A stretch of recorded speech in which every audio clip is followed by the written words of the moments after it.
شاذر بھائی، آپ قائد اعظم محمد علی جناح صاحب کے حوالے سے کچھ کہنا چاہیں گے؟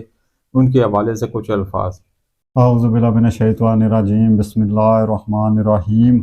اچھا جناب، قائد اعظم رحمۃ اللہ علیہ السلام صاحب کے بارے میں کیا الفاظ بیان کریں اور کہاں تک الفاظ بیان کریں؟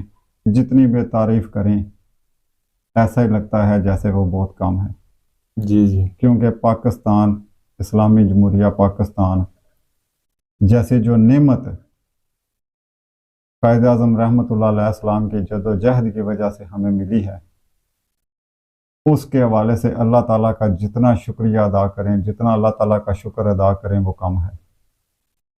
اور پھر اس کے لیے جو قائد اعظم رحمۃ اللہ علیہ السلام کی جو محنت ہے اس کو بھی دیکھیں تو الفاظ کم پڑ جاتے ہیں۔ بہرحال، بے اثر ہو گئے سب حرف نوا تیرے بعد، بے اثر ہو گئے سب حرف نوا تیرے بعد، کیا کہیں دل کا جو ہوا احوال تیرے بعد، کیا کہیں دل کا جو ہوا احوال تیرے بعد، تم بھی جو دیکھے تو ذرا بھر کے لیے پہچان نہ پائے، تم بھی جو دیکھے تو ذرا بھر کے لیے پہچان نہ پائے، ایسی بدلی کوچے کی فضاں تیرے بعد، اور تو کیا کسی کی حفاظت ہوتی، اور تو کیا کسی کی حفاظت ہوتی، ہم سے ایک خواب سنبھالا نہ گیا تیرے بعد، اور تو کیا کسی کی حفاظت ہوتی، ہم سے ایک خواب سنبھالا نہ گیا تیرے بعد۔ قائد اعظم رحمۃ اللہ علیہ السلام، ان کی وہ جو بیماری، وہ تکلیف تھی نا، دیکھیں کہ اگر وہ چاہتے تو اپنا علاج کروانے کے لیے باہر جا سکتے تھے، ان کے پاس وسائل بھی تھے، جا سکتے تھے وہ باہر اپنا علاج کرانے کے لیے، جی انہیں پتہ تھا اپنی بیماری کا، پتہ ہونے کے باوجود وہ باہر علاج کرانے نہیں گئے۔ اور کیوں نہیں گئے؟ آپ کو پتہ ہے وہ کیوں نہیں گئے؟ کیوں نہیں گئے؟ وہ صرف اس لیے نہیں گئے کہ اگر وہ باہر چلے جاتے علاج کرانے تو بیماری لیک ہو جانی تھی، جب بیماری لیک ہو جاتی تو پھر موقع مل جانا تھا، ان لوگوں کو بھی موقع مل جانا تھا جو پاکستان بننے کے خلاف تھے، اور پھر جب ایسا ہو جاتا، ان کو موقع مل جاتا، تو ان لوگوں نے اسے ڈیلے کرنے کی کوشش کرنی تھی کہ یہ کام ڈیلے ہو جائے، اور پھر قائد اعظم کے بعد نہ کوئی ایسا بندہ ہوگا جو اس تاریخ کو لے کر چلے گا، اور نہ یہ تاریخ پھر کامیاب ہوگی۔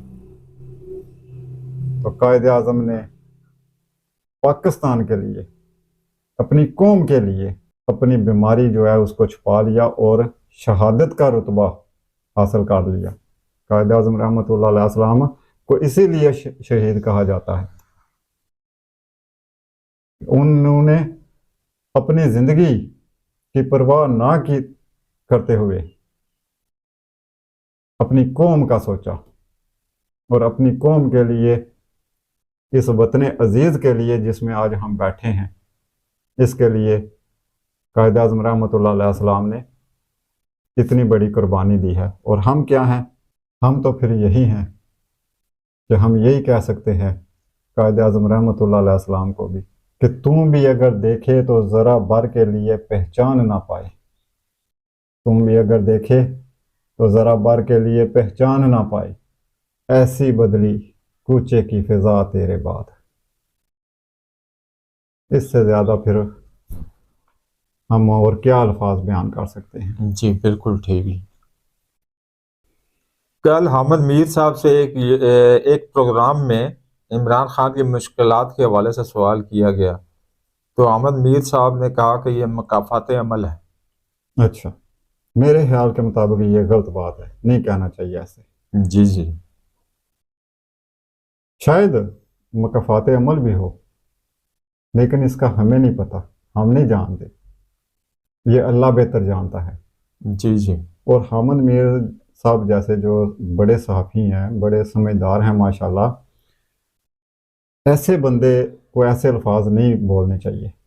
جی حامد میر ماشاءاللہ بڑے لائق ہیں، بڑی اچھی اچھی ان کی گفتگو بھی ہوتی ہے، بڑے اچھے اچھے باتیں ہوتی ہیں ان کی، تو پھر ایسی باتیں جو ہیں وہ اس طرح کے بندے کو زیب نہیں دیتی کہ مکافات عمل ہے۔ شاید ایسا ہی ہو، لیکن ہم جانتے تو نہیں نا ہے، ہمیں کیا جی پتا ہے۔ ایسا بھی ہوتا ہے کہ اللہ تعالیٰ کسی پر بڑا راضی ہوتا ہے تو اس کو امتحان میں بھی ڈالتا ہے، ایسا بھی تو ہو سکتا ہے نا۔ جی بالکل ہو سکتا ہے۔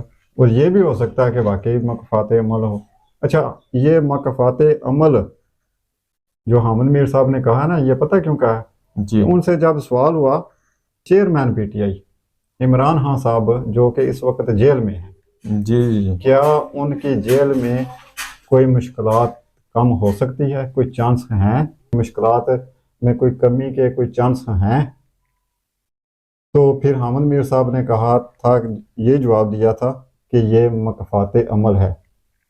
وہ اس طرح کہ جب عمران خان صاحب وزیر اعظم بنے تھے تو انہوں نے کہا تھا کہ میں جا کر، غالباً وہ امریکہ میں انہوں نے تقریر کی تھی اور انہوں نے کہا تھا کہ میں جا کر اے سی اتروا لوں گا، یہ کر لوں گا، وہ کر دوں گا۔ مطلب کہ میاں صاحب اس وقت جیل میں تھے، میاں نواز شریف صاحب، ان کے حوالے سے انہوں نے کہا تھا۔ تو یہ چیز جو ہے، یہ دیکھیں نا، سیاستدان ایسے بیان، ایسی باتیں کرتے ہیں ایک دوسرے کے خلاف، اور اب دیکھیں تو اس سے بھی زیادہ ہے۔ تو شاید میں تو وہ یہی کہتا ہوں نا کہ شاید یہی ہو، ان کی بات ٹھیک ہو، لیکن ہم جانتے نہیں ہیں، ہمیں پتہ نہیں ہے۔ اس کے دو رخ ہو سکتے ہیں جی جی جی کہ شاید یہ ہو کہ واقعی مکافات عمل ہو، شاید یہ بھی ہو سکتا ہے کہ اللہ تعالیٰ کسی کو جب پسند کرتا ہے تو اس کا امتحان لیتا ہے، اسے امتحان میں ڈالتا ہے، اسے مشکلوں میں ڈال کر اللہ تعالیٰ نے اپنے نبیوں کے امتحان لیے، ولیوں کے امتحان لیے، تو یہ بھی ہو سکتا ہے۔ لہٰذا جس چیز کا پتہ نہ ہو، اس حوالے سے ایسی بات نہیں کرنی چاہیے۔ یہاں پر میں ایک نا آپ کو مثال دیتا ہوں کہ ایک بندہ تھا، میرا دوست ہی تھا، اس نے باہر جانا تھا، غالباً اس نے نا سیریا میں جانا تھا، تو وہ ادھر سے نا سعودی عرب گئے، ادھر انہوں نے عمرہ کیا اور پھر سیریا جانا تھا انہوں نے، تو اسے ادھر انٹری نہیں ملی۔ ایک اور بندہ اس کے ساتھ ہی گیا تھا، وہ کچھ دن پہلے گیا تھا، اسے انٹری مل گئی تھی، اس بندے کو انٹری نہیں ملی۔ اچھا، یہ ادھر سے ڈپورٹ ہو کے واپس آ گیا۔ جب واپس آیا نا، تو وہ جو پہلے بندہ گیا تھا، اس کی بیوی اسے کہتی ہے کہ اصل میں تم واپس پتہ کیوں آ گئے ہو، تمہیں انٹری پتہ کیوں نہیں ملی؟ اور جی کیوں نہیں ملی؟ وہ کہتی ہے کہ میں نے اپنے میاں کے پاسپورٹ کو فلاں پیر سے پھونک مروائی تھی، تم نے وہ پھونک نہیں مروائی، تم بھی اپنا پاسپورٹ مجھے دیتے اور تمہارے پاسپورٹ پہ بھی میں وہ پھونک مروا دیتی تو تم نے بھی چلے جانا تھا۔ آگے سے وہ بندہ پتہ کیا جواب دیتا ہے؟ جی جی وہ کہتا ہے جی ٹھیک ہے، پھونک تو چلو مجھے پتہ چلتا تو میں شاید مروا بھی لیتا پھونک، لیکن وہ کہتا ہے کہ جب میں خانہ کعبہ سے ہو کے آ گیا ہوں، خانہ کعبہ کے میں نے چکر لگا لیے ہیں، طواف کیا ہے، مدینہ شریف آیا ہوں، اور یہ پاسپورٹ بھی میرے ساتھ ہی تھا، میرے پاس ہی تھا، اس سے بڑی باقی کون سی یہ صرف اور صرف اللہ تعالیٰ کو منظور نہیں تھا، اللہ تعالیٰ کی مرضی نہیں تھی۔ بالکل جی انسان کی قسمت میں دانا پانی لکھ جاتا ہے کہ کس انسان نے کس جگہ سے اپنا رزق لینا ہے، وہ جس جس جگہ سے لکھا ہوتا ہے اس جگہ پر قدرت اسے پہنچا دیتی ہے۔ اگر نہیں لکھا تو انسان جتنی مرضی یا کوشش کر لے وہ نہیں جا سکتا۔ وہ کہتا ہے میری قسمت میں نہیں تھا، شاید آگے جا کے کچھ قسمت میں ہو، لیکن ابھی میری قسمت میں نہیں تھا کہ میں اس دھرتی کا پانی پیتا۔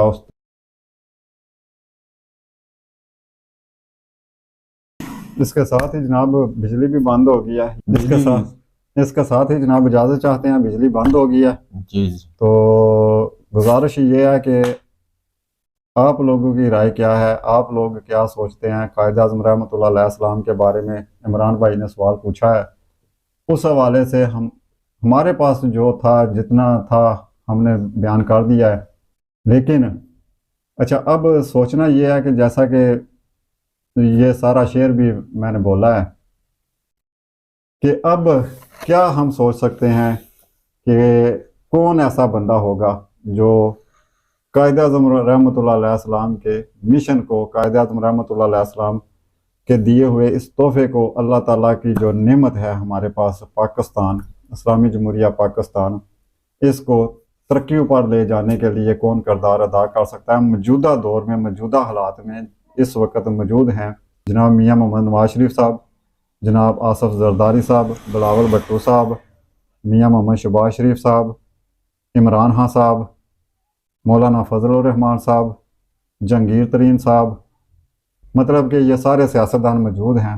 سعد رضوی صاحب بھی ہیں میدان میں تحریک لبیک کے۔ تو اس وقت آپ لوگوں کی رائے کی ضرورت ہے۔ پلیز کمنٹس باکس میں اپنی رائے کا اظہار ضرور کریں، اور اپنے شہر کے ساتھ اپنے شہر کا نام لکھ کر، اور آپ جس کو سمجھتے ہیں کہ فلاں بندہ جو ہے اگر وہ ملک کی باغ ڈور سنبھالے تو وہ پاکستان کو کامیابیوں پر لے کر جا سکتا ہے۔ اللہ تعالیٰ کے فضل و کرم سے ہوتا تو وہی ہے، اللہ تعالیٰ کے فضل و کرم سے، اللہ تعالیٰ کی مدد ہو، اللہ تعالیٰ کی رضا ہو تو پھر ہی ہوتا ہے۔ پلیز اپنی رائے کا اظہار ضرور کیجیے گا۔ بالکل جی بالکل۔ بجلی بند ہو گئی ہے اور یہ تھوڑا سا جو اندھیرا ہے اس کے لیے معذرت۔ اللہ تعالیٰ ہم سب کا حامی و ناصر ہو۔ فی امان اللہ۔